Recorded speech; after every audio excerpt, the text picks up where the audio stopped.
Hey, what's up everybody? It's Taj Rockitt. I'm here in my apartment in Pacific Beach, San Diego, California. And I'm here because I'm just continuing my documentation of becoming an IRONMAN Pro triathlete. Now, the reason for this video is because over the weekend, I just completed my very first 70.3 IRONMAN triathlon. And that's right, it was in Galveston, Texas. Now, the reason why I'm so excited, not just because of the cool coffee cup I got, but because this was my first Ironman and my ultimate goal is to go pro, and I'm definitely taking the right steps and strides to get there. Now, in regards to this race, let me tell you about the distance if you don't already know. It is a 1.2 mile swim, which I did in the Gulf of Mexico. It is a 56-mile bike ride, which I did along the long strand of Galveston. And then it's a 13.1-mile run, which I did in Moody Gardens, and we did 3 laps. So the swim was just one big lap. The bike was one big long out and back. And then the run was 3 laps of just over 4 miles apiece. So it's 13.1, little half marathon there at the end. Now, I'm going to talk about the entire journey, the highs, the lows, the good moments, the bad moments, the ugly moments, everything that I learned. So hopefully you can learn from this, you can grow from this, and I can grow from this as well. So let's start at the beginning. Now, when we were packing and getting ready for the trip, now this is the first time I've ever traveled with a bike, and this is the first time I've ever done this event, so you already know I'm antsy and like, super excited, all that good stuff. Now, I did a video previously about this when I first touched down in Galveston at my hotel, but plan ahead. Reason being, when I was trying to pack my bike the night before we were flying out super early in the morning, couldn't get my bike in the box. Why? Why couldn't I get my bike in the box? Because I couldn't get these off, my pedals. I could not get my pedals off because nobody taught me how. I was using YouTube, trying to figure it out, had no idea how, couldn't figure it out. Now, what that means for the situation and what happened was, when I packed my bike in the box, it stretched the box out. Now I have a Surface box. It's a big plastic box, cost me about $400, worth every penny. Now, the problem with that box was I needed the pedals off to get the whole bike in there, and I couldn't. And so I had to like makeshift it. We used towels, and we couldn't even fit the padding in properly, so it didn't protect the bike properly. Watch that previous video. You'll hear a lot about just what I learned in regards to packing the box, but prepare ahead of time. Learn how to take your pedals off. If you don't know how to take your pedals off, this is what you need. You need a pedal wrench. I didn't know this until I got to Galveston. It has this cool little curvature. So when you're cranking it, when you're like reaming, trying to get it off unlocked. I have duct tape on, holding the washer on, by the way, but it clicks in perfect and you just crank it. The reason it's curved away so you don't bang your knuckles against the gears and bust open your whole knuckle. Apparently that happens, and it happens a lot. So you need a pedal wrench, and I highly encourage that you get these things off and get your bike boxed up and ready to go a day or days before you leave. I'm telling you, plan ahead. Don't go through what I went through. Watch that video that I previously posted. I expressed all the emotions. I was pissed. I was so angry. So just be smart. Think ahead, plan ahead, lay all your stuff out, all your clothes, prepare for all the weather, do your research on the weather, on travel, just everything. Just be prepared and plan ahead of time. This sport, it's all about planning and preparation. If you don't have those two things down, there's no way you're going to be fully successful or be able to reach your maximum capability, all right? So, packing the bike, freaked out, terrible. Oh my God, it was just so frustrating. But we got it done. It was makeshift. It was rough, but we got it done. Now, when we get to the airport, we made sure that we took an Uber. We had to get an Uber XL. All right, so you had to get an Uber XL because the bike box is so big, it's not gonna fit in a normal car. So got an Uber, took the Uber. Guy was super, super chill. He was actually like a life coach. So me and him were just going back and forth, talking about positivity. And it was a lot of great energy heading to the airport. Now, got to the airport. We flew United. Cool thing is their system was down, so they couldn't weigh my bags, and they couldn't charge me for my heavy bags. And my bags were both over 50 pounds, so they were supposed to be charged. Got free baggage. It was almost like the universe was paying me back for that hard effort and learning lesson I had the night before trying to pack my bike. So we got the bags on. There was some turbulence going into Texas because it was extremely stormy, extremely foggy when we got there. Minimal sight. Now, when we got there, we got a car. We got a Ford Escape car big enough to fit all of our stuff. So we thought ahead about that, about our rental car. It was big enough to hold my bike box and everything because we knew we needed a big SUV. So we got that car. We went and got some Subway. We're eating really light and we're very smart. And I'll get into nutrition here in a little while as well. But went to the hotel. Got to the hotel and I was like, I'm beat. It was a long trail. It was like, I think it ended up being like 10 total hours of like from leaving the house to getting to the hotel. It was just that, the flight wasn't super long, but everything in between and it was just a long day. Now, we got back to the hotel. We ended up going to Whataburger that night. I've never been there. It's like the In and Out of Texas. It was amazing. So we ended up eating there and we just said, forget it. We're just going to put our stuff down. We're not even going to unpack until tomorrow. So that's our first day. It was Thursday. We got in. That's how it went down. Then the next day, it's Friday. We wake up. I'm like, I got to get this bike going, but we knew that our hotel had breakfast included. It was dry breakfast. So we planned that ahead. So that was something we knew was taken care of was breakfast. So I had oatmeal pretty much every day. Bananas, I went and got those from Walmart, but they had apples, oranges, coffee, water, orange juice, all that stuff. So that's what I had in the mornings. Then I came back to the room and built the bike. Now the pedals are already on, so I don't have to worry about that. But I needed something to not only just take down my bike, but to build up my bike. And that was this Allen wrench set, which I did bring. It was very smart. Now, make sure you have all the tools to break down. This is why you want to do it days in advance and make sure you know what you're doing and have done it before because even building it back up, I had never done that.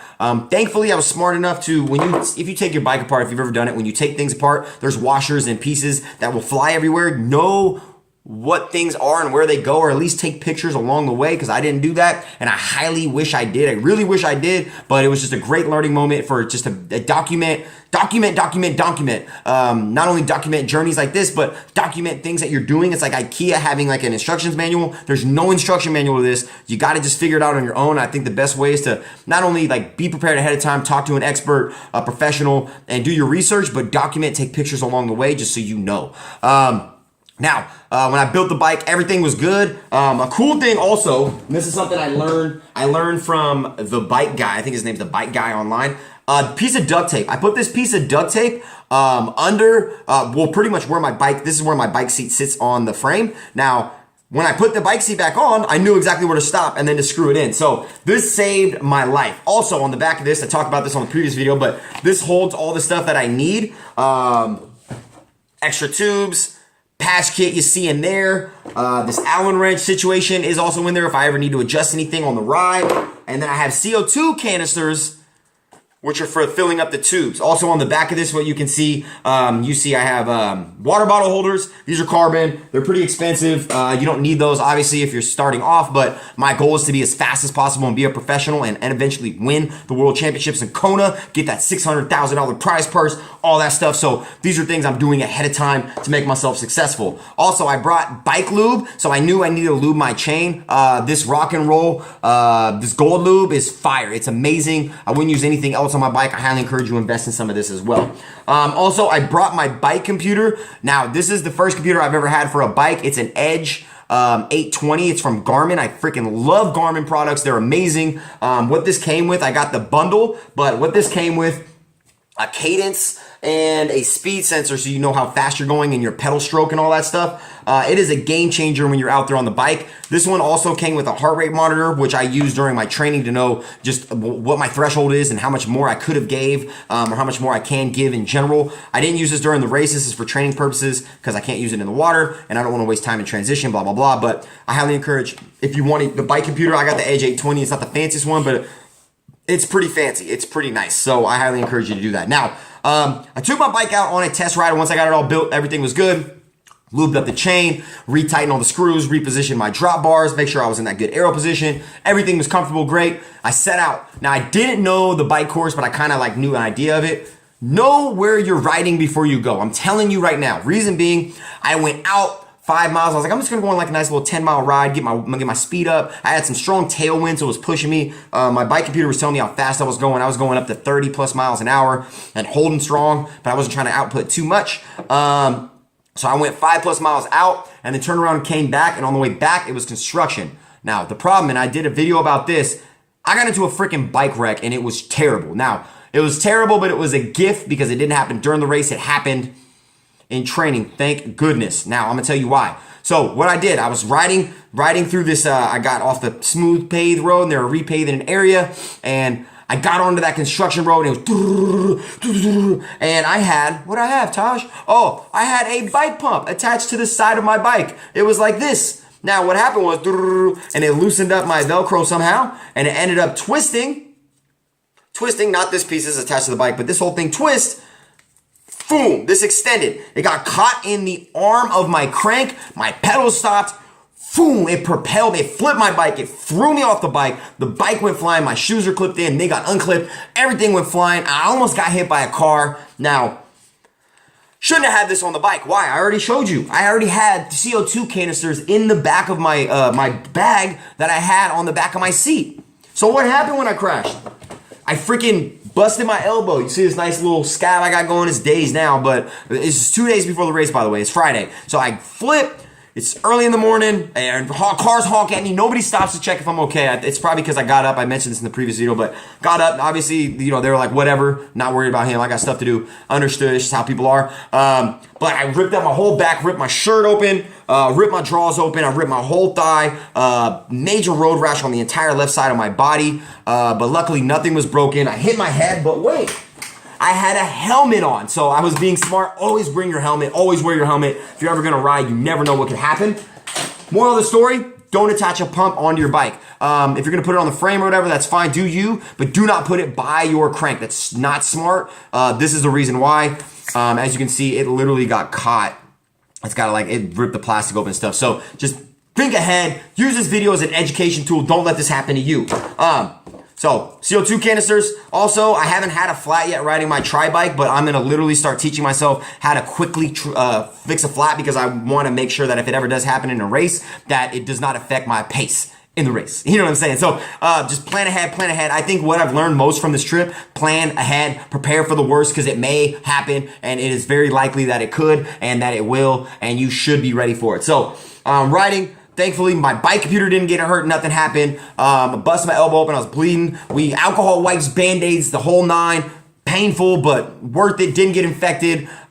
Just grateful for all that. Now, I get back to the house. I tell Laura about it. She's frustrated, blah, blah, blah. Anyway, so my bike, it's still working. The gears are still working. A couple things felt like it got shifted. My brakes were now rubbing on my tire. So I went to the IRONMAN Village, which is where you check in, get all your bib and just register. Well, you already registered, but you check in, get all your things for the race. There was a repair tent. Now I didn't go take it that day, but I did take it to the repair tent the next day. Because the next day, so the rest of Friday, we just hung out and went to the beach and blah, blah, blah. But the next day, I went back to IRONMAN Village. Got a couple cool sweaters, got some Ironman swag, you know what I'm saying? But went back to IRONMAN Village, they had a repair tent. I ended up paying $50 to true my wheels. What that is my wheels had, the spokes got bent or just got out of whack and got loose. And so the wheel was like this when you're riding. Now it's a 56-mile bike ride.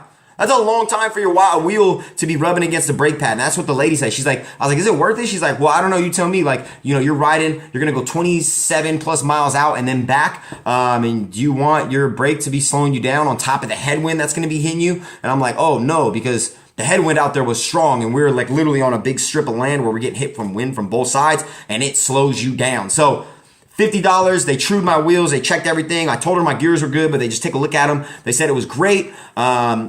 During my wreck, by the way, I didn't mention this, but I broke, you can see I got the duct tape on it right here, duct tape on it, but I broke my freaking carbon water bottle holder. Now, I didn't need 2 water bottles in the back. I ended up over supplying water and stuff, which I'll talk about in a second, but I broke this. This is like $90, just this piece right here. I'm going to buy a new one. It's unfortunate, but things happen, but thankfully nothing, you know, whatever, but my water bottle, it doesn't stay. I hit a bump, choop, see ya. Whereas if I put it in this one here, it's not going anywhere because it's a strong material. But unfortunately, I got to get rid of this one now. But they had those there, but I didn't want to buy them. I'm going to go to Pulse, which is a store I go to here in San Diego. I'm a part of the team, and they're going to hook me up, so I'm not too worried about that. But I got the wheels trued. They gave me some good information. I told her about my pedals. She was like, oh, go get a monkey wrench. Anyway, got a monkey wrench from Walmart to try to take my pedals off. Still didn't work. Once again, pedal wrench, get you a pedal wrench. So, got my bike trued. Then I took it on another ride. Checked it out. Felt great. Now,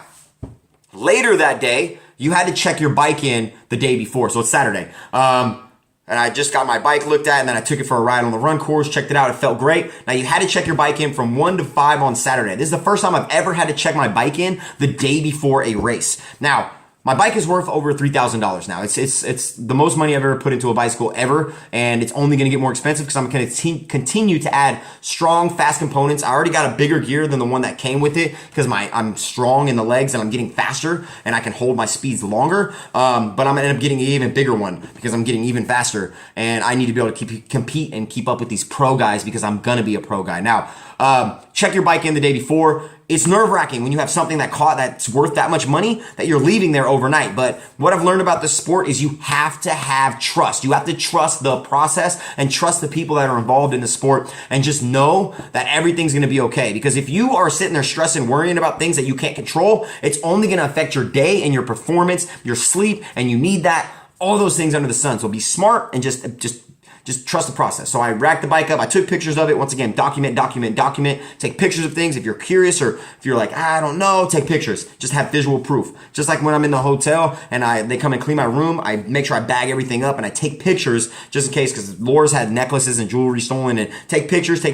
So if anything does go down, you got proof. So I left the bike there the night before. Then we went, and just had our dinner. By the way, on Friday, we ended up going to Walmart. So I'm going to start segueing into nutrition. But we went to Walmart and we got a whole bunch of carbs. I carb loaded for the whole week before. Been eating major carbs. Carbs is that carbohydrates, you need that. But basically, we went to Walmart. We got a whole bunch of pasta, had a lot of vegetables, 2 racks of bananas, on top of the breakfast stuff that I mentioned earlier that I was eating with the oatmeal and the apples and all that, and I had coffee and all that stuff. But I didn't cramp this race, and it was because of my nutrition. Now, in regards to nutrition during the race, and with the Walmart food and all that, we saved a lot of money. We spent like $80 total on Walmart food, and we went to Whataburger, and we ended up going to the Waffle House after the race, and we spent money there. But overall, we didn't spend much money on food. At least we spent a lot less than we planned. But we got all the cheap stuff from Walmart, and we ate all the healthy options, and it wasn't the most fun meals, but it was the most intelligent, and that was the whole goal. What is your goal?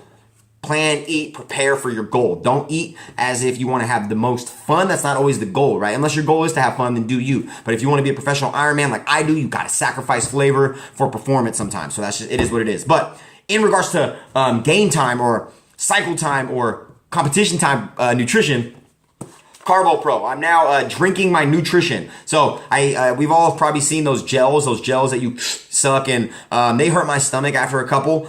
So I've started to convert into Carbo Pro specifically on my bicycle. So what I do is I put 4 scoops of this into these bottles for this race. When I do the fulls, I'm going to do 8 in these bottles. I'm going to have 2 bottles with 8 scoops. But for this race, I had 4. So every 2 scoops is 200. So I had 400 calories in each bottle. I had 2 of these. I now have a new one from Texas. But I had 2 of these with 400 calories in each. So I ended up ingesting 800 calories just on my bike ride. Now, in regards to energy, I got a green tea extract with the motivator. This brand, Carbo Pro, is amazing. They have amazing supplements that go with, accessory supplements that go with their main product, the Carbo Pro. Got green tea extract for a little bit of energy as you start to kind of die down. And then Metasalt. You need to put that sodium back in. Everything that you're sweating out, this is putting it back in. You gotta replenish that which you exude or you sweat out. Also, Gatorade has a lot of sugar, electrolytes. We need that, so I got this hydrator formula from Vega that I put into each bottle. So I got 2 scoops of Carbo Pro in here, 1 scoop of hydrator. I take 2 of these before the competition, 1 of these before the competition, and then when I get back into transition, I take another 2 and another 1. Now, I had 2 bottles of the Carbo Pro. Now, funny fact about the bike ride, by the way. One of these, I dropped it. So, and I'll get back into that in a second, but make sure you're holding tight on your nutrition as you're going. So that was my nutrition during the race. We carbo loaded, and I ate a lot of carbs the night before on Saturday. But just be on top of your nutrition, be intelligent, be smart, plan to succeed, because if you don't, you're planning to fail straight up. So Carbo Pro, Metasalt, Hydrator, Motivator, these 4, boop, boop. Boop, boop. These were my staples. These were my pillars of nutrition. Now, I drank a fat bottle of Carbo Pro and water with the hydrator before my race. 2 of those actually, and then I drank 2 during the race. And yeah, and then I drank one the night before as well. So Yeah, so anyway, Saturday, it's the day before the race. My bike's hung up. We're back at the house. We're eating. I needed to take 2 ice baths. I took 2 ice baths. I used the ice machine at the hotel, dumped all the ice in, cold water. Now, the first one, we decided to put the water in, or the ice in while the water was running. Bad call. What you need to do, and I highly encourage you, put the water in first, make cold water in first, then start dumping the ice in so the ice doesn't melt so fast. We ended up not paying for ice. We just took Walmart bags over to the ice machine, filled them up, dumped them in the tub. Now, I was having Achilles pain, I was having hamstring pain and a little glute pain because I am tight. I'm tight. I'm a certified yoga instructor, Vinyasa Flow, but I have not been stretching the way I need to. And so this competition and getting ready for this competition,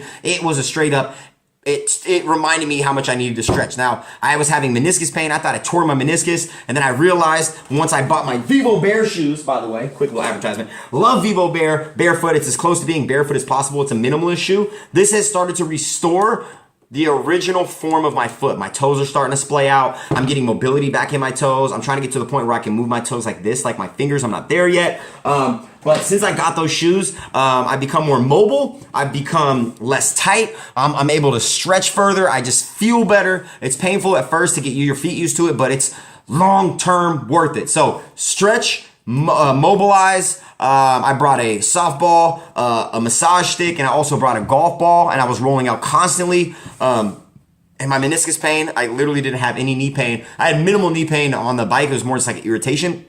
But I had no knee pain during the swim or the run. So it's Saturday night. I took my 2 ice baths, hot showers, stretched, tried to get some sleep. Guess what? Neighbors upstairs, they must have been heavier. They had kids. There was a lot of doom. So when you're booking your hotel, if you're doing that or Airbnb or whatever, make sure that you're on top floor. I didn't want to carry my bike up and down, but it would have been worth it because I didn't sleep more than 4.5 hours the night before, and I didn't really sleep well when there was people upstairs running in the entire time. And you're already nervous and anxious for your race. Just things to think about as well. So that Saturday night, wake up, knock out my Carbo Pro. We knew that the breakfast bar wasn't going to be open, so we grabbed a whole bunch of stuff the day before from the hotel breakfast bar. Ate oatmeal and Carbo Pro, multiple bananas.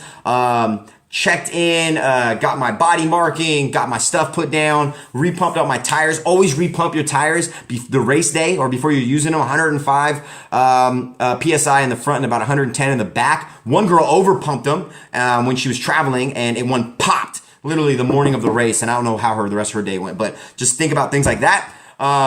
So then we got prepared, dropped everything off. They closed transition. I had about an hour until I got in the water. One thing I learned as well, don't wear sandals walking to the dock, because once I got to the dock, I couldn't turn around. I had to leave my Nike slides on the dock. So anyway, left transition, left my sandals on, had my wetsuit, had my goggles, had my swim cap, all that good stuff, had my ankle bracelet on, which is IRONMAN. Make sure you always remember your ankle bracelet. That's what's tracking you. It's your tracker. Then me and Laura walked to the car, dropped my bike pump off. Transition was all set up. Walked out to the dock, forgot about my sandals, had to leave those there. It was a sad day in the sandal world. But got in the water, guess what? It was like 76 degrees, 75, 76. No. It was early 70s. So it was like 70 degrees in the water.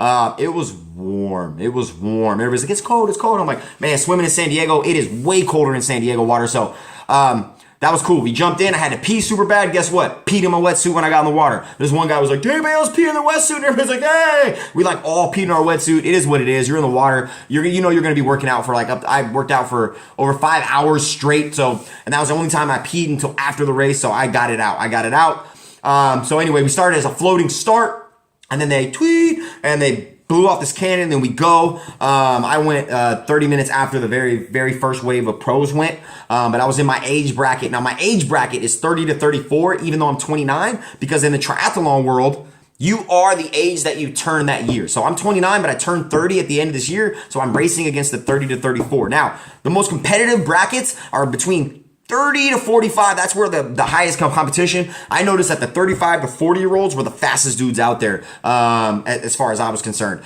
for this race. I know that, mid-30s is where we peak as men in this sport. So I got about 4 or 5 years till I'm peaking physically, but I may just get faster over time just with this getting stronger, all that stuff. So it's been amazing. But first time I've ever swam 1.2 miles ever. Should have definitely swam further than that, so I was slow, but I wasn't super slow. I was about a 2-minute mile pace. Anyway, so First time I've ever swam that distance, and guess what? No anxiety. I didn't stop once. Yes, I got grabbed in the legs. We're hitting each other, people running to each other, but that was the first time I've ever conquered a swim that way. I was so proud of myself. Just running out of the water. Now, running out of the water, we got people that are helping you rip off your wetsuit. So you run this little station, you lay down, put your legs up. You got one person grabbing one leg, one person grabbing the other. They rip the wetsuit off. You grab it from them. You run a transition. Now, my transitions took me almost 10 minutes total. It was like 3.5 for the first one and then 5 for the second one. Practice your transitions. Practice to succeed, so you're not practicing to fail, because you need to plan, you need to prepare. I didn't practice my transitions. I wasted way too much time getting my bike stuff on. I almost forgot my helmet. This guy was like, stop, and he made me buckle my helmet. Had my helmet on, but I forgot to buckle it. Had my Garmin computer already ready, so I turned that on. This thing is a lifesaver. It holds you accountable, so when you're biking, it tells you how fast you're going. I had a hard time getting my shoes in. Now what the pros do, they already got their shoes down and buckled in. They just jump on their bike, no socks, and they're pedaling on top of their shoes. And then once they get to a nice speed and a straightaway, then they strap their feet in. So eventually I'm gonna get there, but right now I'm not there yet. But I'm gonna keep practicing and getting to that point. So I'm on the bike. I'm having a hard time getting my shoes clipped in because my feet are wet.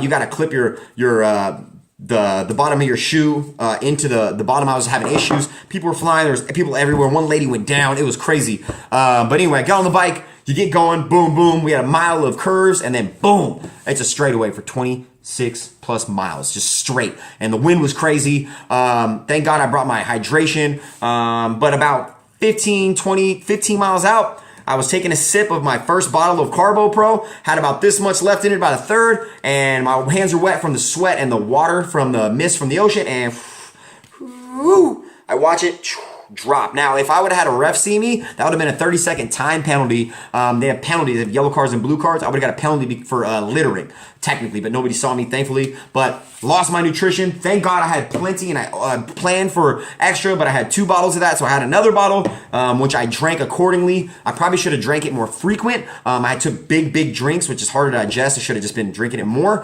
And I also had this torpedo in the front, which you just bend over and you just suck. There's also really nice ones that I saw on other people's bikes that have a huge tank that are in the middle, so you don't have to grab water bottles. You're just drinking out of that the entire time. So something to think about for the future, but for now, if you're getting hard on these triathlons, I highly encourage you having this in the front so you don't have to leave that drop position. So anyway, I get all the way out, you turn around, you come back. There was water bottles and stuff being handed out. I didn't want any of those. I prepared to have my own nutrition and not need help. Got tired on the way back. There were strong headwinds, but I still averaged about 21.8 miles an hour the whole time. But there were strong headwinds to the point it pushed me down to like 18 miles an hour because I was just getting so tired. But, I'm learning more about heel drop, toe drop. It's just, you learn a lot about biking. Anyway, getting finished, got to the final miles, and for some reason in my head, I thought it was a 56-mile bike or a 54-mile bike, and then when I got to 54, I was like, wait, and then it was 56. I figured that out once I got there because that's what my bike computer said, and that's literally the distance. So know your distances, know your map, know your course, because I think if I would have knew how far I was going, I would have been mentally more prepared. So prepare, plan. Got into the transition, spent 5 minutes on my second transition, because I had to put on knee braces. Now, I brought 3 different knee braces. I got a light one, which I wore during the bike because of my meniscus pain. And then I had this medium one, which has baby bars for just medial meniscus, just support, which is my issue. I put this one on, didn't work. It fell right off when I tried to bend my knee. So I ended up wearing the one with the bars, which you usually wear after like surgery, on my left. And then I put this one on my right just to be safe. Now, I hadn't ran for over 2.5 weeks before this competition. I only ran once just to make sure just that things were okay with the braces, and I ran 3 miles. But before that, I hadn't ran, so I was very proud that I just did the strider a couple times, and then I was just swimming and biking, and that I was able to persevere, but my run was kind of slow, but I had no knee pain, was super proud. That was the goal, was just to finish. And the craziest thing about this, so I came in, I did my 3 laps, and I came to the finish. Taj Rockitt, they're officially an Ironman. I was so excited. Crossed the finish line, take my little pictures at the end. Fat storm gets hit. Fat storm hits the, oh my God, they were telling us there was gonna be crazy weather, and I had my running shoes in the bag because I thought I was gonna be getting rained on, but during the run, light sprinkles. Literally, once Laura snaps her final picture of me coming out, boom, sideways hail. 30 minutes after I was done, they had to cancel the entire event. Over half the people that did it didn't finish. It was nuts. So prepare for the worst weather. Know that things might happen. It was insane, but I was so blessed, so happy that I made it. I finished. I did it. There were so many things I can't even fully tell you in this video because I'm about to run out of time, but prepare, have nutrition, have your sleep plan, know that there's gonna be loud people, prepare in your training. You cannot beat training. You have to train. It will show on the event. I ended up doing it in 5 hours and 16 minutes and some change. The fastest dude was like 3 hours and 48 minutes. That'll be me soon. I got 4 more halves this year. I got a full at the end of the year, my first full, and then after that, next year, I should be qualifying for pro competitions and world championships and stuff. But basically, my whole thing out of this is when I finished, it was the most exhilarating feeling of my life. I knew I could do it. Everybody else was out there. There was so much support, so much love. The storm was crazy. I had to run back to the car. We got back. When we got back to pick up my stuff for transition, there was crap everywhere. My helmet was like 3 racks down. It was like Zombieland, if you've ever seen that movie. It was nuts. Wish I took pictures, but I didn't want my phone to get wet. But it was the most exhilarating trip of my life. Then me and Laura the next day went to Houston. We saw the Astros. We saw James Harden outside of the Rockets stadium, the Toyota Center. Then we went to the Houston Dynamo Stadium, and we got to go inside and got like allowed to go in for free. It was just one of those trips that I felt like it was the best trip ever. And I learned so much, and I wrecked my bike. I couldn't load my bike in, but then on the way back, we got the pedal wrench and everything loaded fine. We paid a total of $60 in baggage fees. Like, we were gone for 5 days. I didn't make money for my job, but I'm going to make money doing this in the future. And if this is something that you want to do, don't listen to people telling you can't. I got multiple people like, you sure you want to do this? I don't know if you can. Man, I ain't listening to nobody. I'm 30. I'm 29, but in triathlon, I'm 30 years old, but I'm 29 years old. I'm going to be a professional triathlete. I'm doing this for me. Not racing anybody but me, and I want to help show other people, inspire other people like you to be smart, to be able to beat the odds, and you can do anything that you want in this life. So don't you ever forget it. You know what I'm saying? Love this. Oh my God, I'm so excited. So anyway, it's Taj Rockitt once again. I just want to recap how my weekend went. It was amazing. If you ever thought about doing a triathlon, start small, start with the sprint, go to an international, then Olympic, then go to the half, then do the full, because I don't know if I would have got the full done, but I don't know when it would have got done if I did do a full this early. So the good thing is I'm not doing my full for another like 6 months or so. So I'm going to be ready. But if you have any questions, comments, anything, let me know. Like, share, all that good stuff. I got more videos I'm going to be documenting every day of my life. And I just want you guys to be a part of it. Let me know if you need anything. Otherwise, follow your dreams, chase your goals. You can do it. Put your mind to it. Iron mind, iron grind. Iron sharpens iron. Don't ever stop till you're an Iron Man, Iron Woman, or whatever you want to be in this life. Taj Rockitt, appreciate you for tuning in. I'll see you next time, baby.